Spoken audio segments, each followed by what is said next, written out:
Nos encontramos en la Facultad de Derecho, Ciencias Políticas y Sociales de la Universidad Nacional de Colombia, en el marco del Congreso Internacional sobre Criminología Mediática, Justicia Penal y Política Criminal, organizado por la Escuela Luis Carlos Pérez Polcrimet. El día de hoy nos acompañan los colegas Marlet Díaz, abogada, y el criminólogo Octavio Nájera. Desde México nos traen una serie de ponencias en el marco del Congreso. ¿Cuál creen que es el rol de los medios en la construcción de la política criminal hoy en día, en un contexto tan complejo como las redes sociales y fenómenos como la posverdad y otro tipo de complejidades que se nos presentan hoy en día? Bueno, los medios de comunicación toman un papel importantísimo, ya que si nos basamos en estas ponencias que en general hablábamos de opinión pública, pues primero se crea una opinión pública, ¿no? Y quienes la crean o quienes la recrean, producen los medios de comunicación. Entonces es un punto focal, ¿qué imagen nos están vendiendo estos medios de comunicación? ¿Te enfocas o me mencionas redes sociales, no? Claro, los adolescentes, que yo soy el tema o la línea que yo manejo, pues los adolescentes son los medios a quien más caso le hacen. Están más pegados a un computador que a una televisión, ¿no? Entonces, estos personajes pues se dejan guiar por la opinión o por las imágenes que nos reproducen estos medios de comunicación. Entonces, claro que es importante porque de ahí dependen una serie de decisiones que se pueden tomar que afectan ya en políticas públicas o políticas de carácter criminológico que terminan posicionándose ante toda la sociedad. Entonces, pues sí es alarmante cómo estos medios de comunicación están manejando toda esta opinión pública y hacia qué intereses están respondiendo. Si yo me sigo en la línea que te comento hace rato del modelo económico, pues puedo decir que una de estos intereses a los que responden los medios de comunicación, opinión pública, pues es al interés político e interés económico.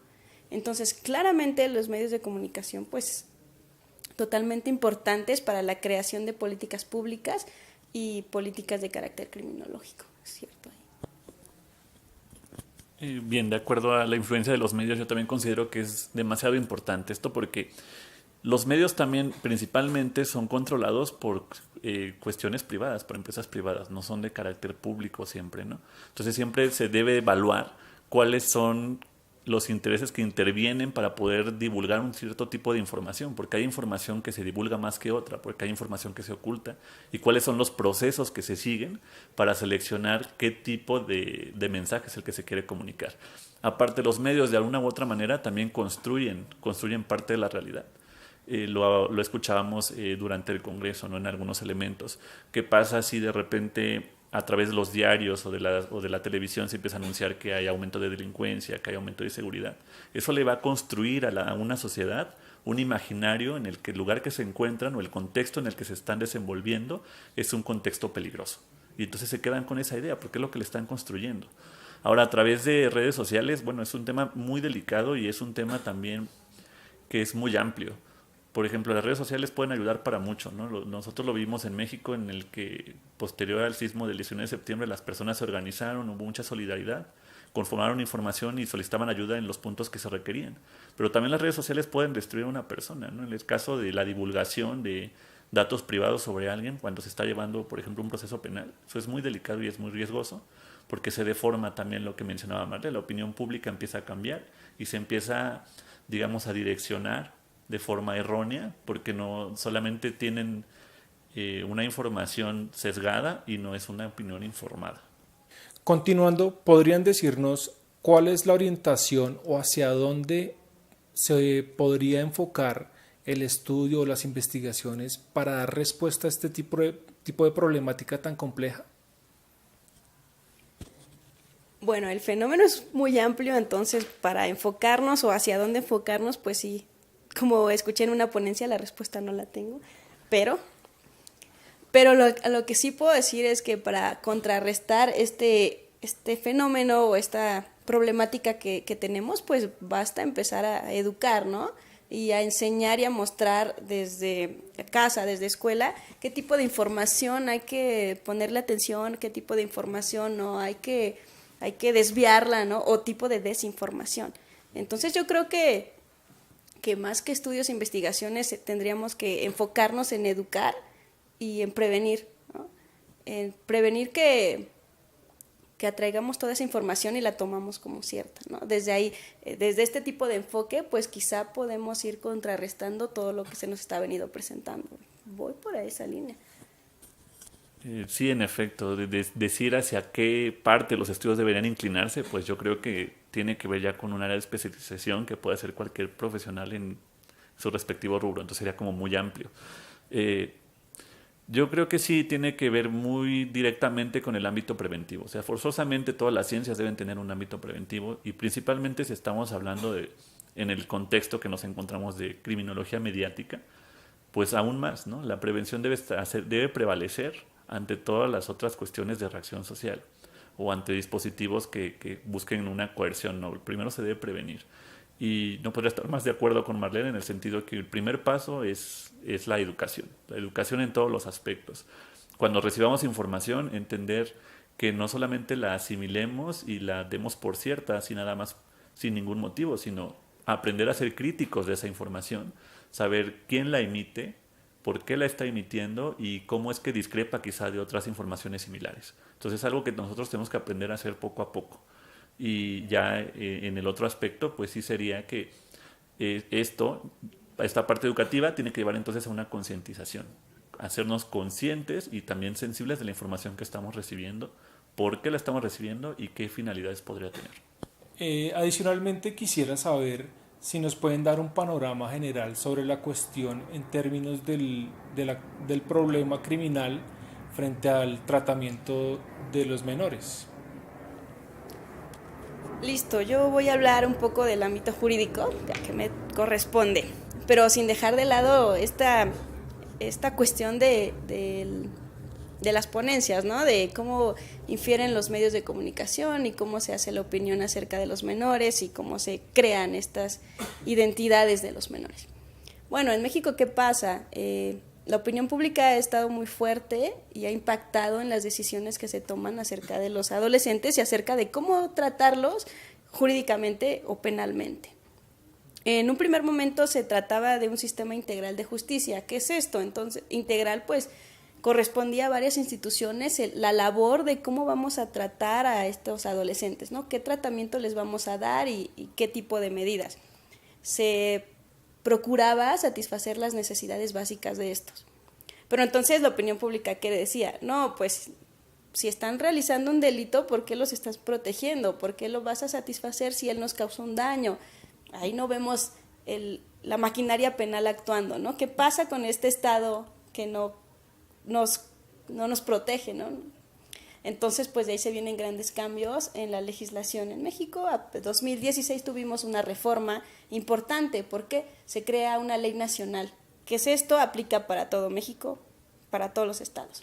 ¿Qué nos trajo esta reforma? Pues nos trae que ya se va a hacer un sistema penal, de responsabilidad penal, es decir, los adolescentes ya van a tener que ser responsables, pero penalmente, que si yo hablo o digo penal, pues ya es sanción, pena, castigo, cárcel, ¿no? No pienso en otra cosa que no sea esa.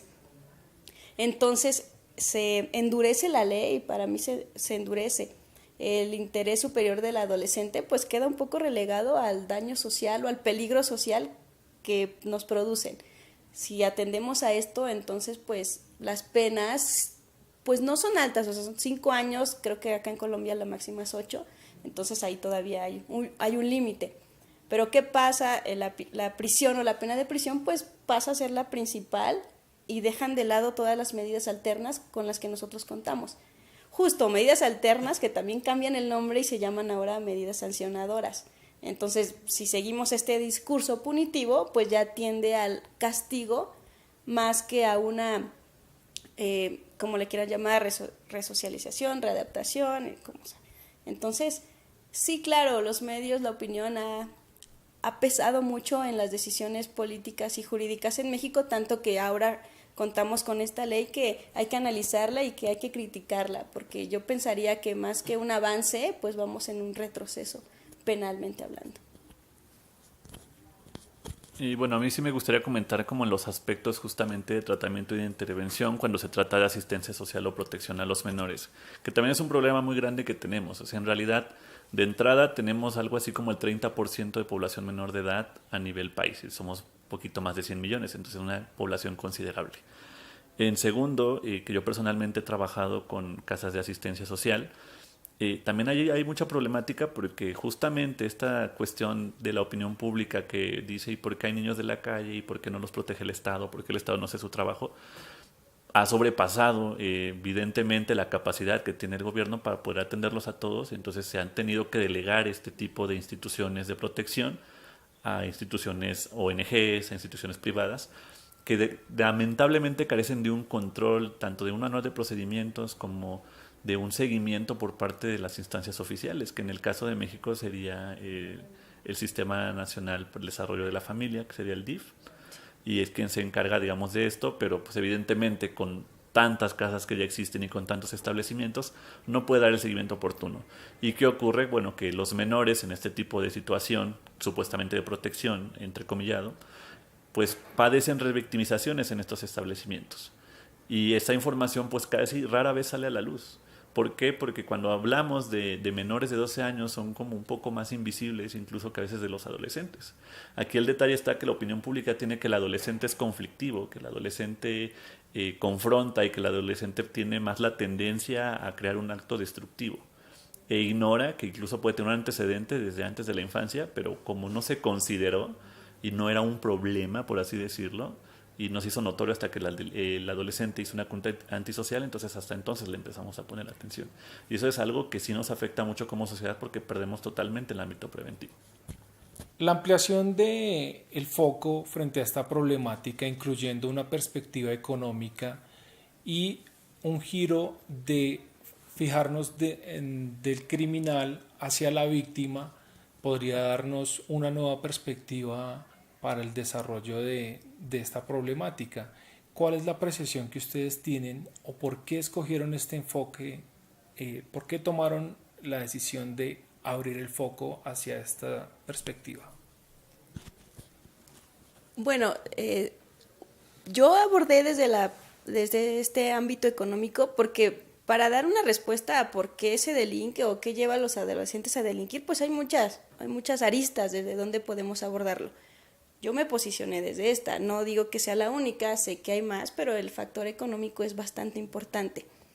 ¿Por qué lo considero así? Me baso en estadísticas. En la Ciudad de México específicamente, el delito que más se comete por adolescentes es patrimonial. Tiene que ver con robo, ¿no? Y robo a cosas muy básicas, ¿no? El celular o unos tenis, mochila. Entonces, ¿qué quiere decir esto? Que son cosas que los adolescentes requieren o lo necesitan o creen necesitarlo. Entonces, ¿quién nos crea estas cuestiones de qué necesito? Pues el ámbito económico. ¿Por qué? Porque quiere gente consumista, porque se quiere seguir moviendo todo este mercado. Entonces, lo que le importa a la economía, pues obviamente es tener dinero. Y nos hacen creer que requerimos ciertas cosas que quizá no sea así. Y los adolescentes pues se creen estas necesidades. Entonces, si no la tienen, si son vulnerables ante este sistema, pues ellos mismos crean una respuesta. Y es una de las posibles respuestas, pues es caer en estas conductas delictivas. Insisto, es una de muchas, ¿no? Por eso fue desde este ámbito el abordaje. Mencionas de las víctimas. Claro, la atención a las víctimas tendría que ser ya más importante. Hicimos un cambio de sistema al sistema acusatorio, donde la víctima ya es un factor principal en el proceso, en el procedimiento. Pero yo voy más allá. A mí me agrada irme por una cuestión de justicia restaurativa. Justicia restaurativa, pues ya entran prácticamente tres gentes importantes, ¿no? Víctima, victimario y comunidad. Entonces, se tiene que hacer un engranaje de estos tres personajes para que una justicia verdadera se pueda realizar. Ya dejamos atrás la retribución, ¿no? Solamente que me restaures el daño y ya, no. Vamos a una restauración. ¿Qué vamos a restaurar? vamos a restaurar los vínculos o los lazos que se rompieron con este tipo de conductas realizadas. Entonces vamos a crear empatía entre la víctima y el victimario, ¿no? Sobre todo en adolescentes, que ellos sepan el daño que causaron y que la víctima sepa las razones del por qué realizó ese tipo de conductas. Entonces ya es empatía, ya vamos de la mano y claro que la comunidad tome su parte, porque también nosotros como comunidad pues muchas veces somos creadores o sí, creadores de este tipo de contexto que vamos encaminando a este tipo de conductas. Entonces, claro, comunidad, hay que hacer algo. Comunidad, tú también tienes que estar presente en este tipo de medidas, si lo queremos ver así, restaurativas y conciliadoras. Entonces, claro, la víctima tiene que tener un papel principal e importante en este tipo de procesos. Dejamos un poco atrás solamente el victimario. Y bien, de acuerdo a la primera pregunta, que sería ¿por qué el enfoque? Efectivamente, hay demasiados enfoques del cual uno se puede posicionar para explicar determinado fenómeno, ya sea conductual o social. A mí me parece importante que no se puede ignorar los fenómenos económicos, no se puede ignorar la economía que finalmente afecta a la calidad de vida de una población. Y de hecho es algo que yo planteaba, es decir, estas teorías neoliberales o estos conceptos neoliberales que fomentan la privatización, que la mínima intervención del Estado y recortan el gasto público, pues de alguna u otra manera también responsabilizan al sujeto, ¿no? Lo que tratan de hacer es que si tú no trabajas, entonces por eso es que no tienes una economía sustentable, porque finalmente es tu responsabilidad. Y esto es una idea que nos han venido planteando, que se nos ha impuesto a través de estos modelos y también de forma mediática. Entonces, tú puedes obtener lo que tú quieras, ¿no? Y vamos y vemos entonces comerciales que a lo mejor te ofrecen un vehículo a tantas mensualidades muy económicas, pero no te están diciendo que lo vas a pagar por 10 años, ¿no? Por ejemplo, este tipo de venderle la idea a la gente que tiene toda la capacidad de adquirir lo que elles quieran, pero sin contar la otra cara de la moneda. Entonces, en realidad, sí influyen bastante todos los aspectos económicos y por eso es que nos posicionamos a partir de ahí, que no significa que sea lo único, es una perspectiva y es una forma de analizar el fenómeno. Podremos tener otras más, ¿no? En cuestiones más sociológicas, en cuestiones incluso clínicas o meramente conductuales, por supuesto. En el sentido de mirar más a la víctima que al victimario, bueno, aunque la victimología se ha tratado de consolidar o se consolidó como ciencia y se ha buscado introducir a la víctima mejor en los procesos penales, la realidad es que se ha hecho, al menos en México, por la experiencia que nosotros tenemos, es que se ha hecho quizá en el papel, ¿no? En la ley sí está estipulado, ok, la víctima tiene que participar en estos procesos, pero desafortunadamente no llegamos a una restauración total de la víctima, es decir, se le repone algo material. Entonces, si te robaron o si mataron a un familiar tuyo, pues te vamos a dar tanta cantidad de dinero porque esa es la reparación del daño estipulada. Pero ¿qué pasa con toda la reestructuración de la personalidad que le ocurrió a ella? ¿Continúo? Sí, esa es una parte muy importante que se tiene que abordar. Entonces, bajo este sentido, bajo este criterio, es por eso que se retoma también la asistencia victimológica y la asistencia a las víctimas de los ilícitos, ¿no? Aparte, el análisis de la victimología puede ser como muy diverso, puede ser muy variado y también puede ayudar a entender no solamente la conducta del criminal, sino las consecuencias que tienen tanto a nivel de la persona que es victimizada como al nivel social. Y algo muy importante que estaba mencionando Marlet es estas cuestiones de la comunidad, que yo lo denominaría como la responsabilidad social. Y hay responsabilidad social tanto por parte de las instituciones, que deben estar encargadas que cuando a una persona la asistan en algún proceso penal no generen revictimizaciones, tanto la sociedad debe concientizarse y sensibilizarse sobre no adjudicar o no menospreciar a las víctimas. Y lo hemos visto mucho en casos nosotros, bueno, personalmente de feminicidio, ¿no? Que ocurre, los medios empiezan a soltar información de la víctima y entonces la opinión pública empieza a cambiar, la sociedad dice, no, entonces se lo buscó. Para concluir, quisiera saber cuál fue el resumen de su experiencia con este Congreso Internacional y qué perspectivas tienen frente a el futuro de la criminología mediática en relación con sus desarrollos. No, pues es una experiencia muy grata, muy satisfactoria. Nos llevamos un gran aprendizaje, ¿no? Porque el poder relacionarnos con otros investigadores y de diversos países, pues es muy fructífero para todos.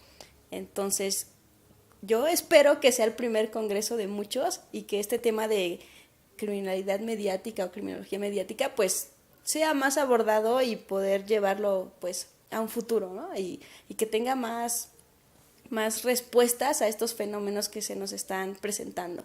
Pero concluyo con esto, agradezco la invitación y muy feliz y contenta por haber participado y con poder compartir con muchos ponentes acá. Y bueno, de entrada la experiencia ha sido grandiosa, hemos compartido conocimientos con ponentes de acá, con ponentes internacionales, y ha sido estupendo, un intercambio cultural y académico bastante provechoso. E igual a mí me gustaría agradecer mucho la invitación, como pues la oportunidad que nos brindaron para estar aquí, y finalmente pues el futuro que debe tener este congreso pues sí, es poder repetirse, es poder invitar a más gente, llamar la atención de los estudiantes principalmente, que empiecen a ser críticos respecto a lo que estamos analizando y los temas que se ven dentro de la criminología mediática y la política criminal. Agradecemos su enriquecedora participación en el Congreso y esperamos poder contar con ustedes en futuras ocasiones. Claro, gracias a ustedes. Muchas gracias.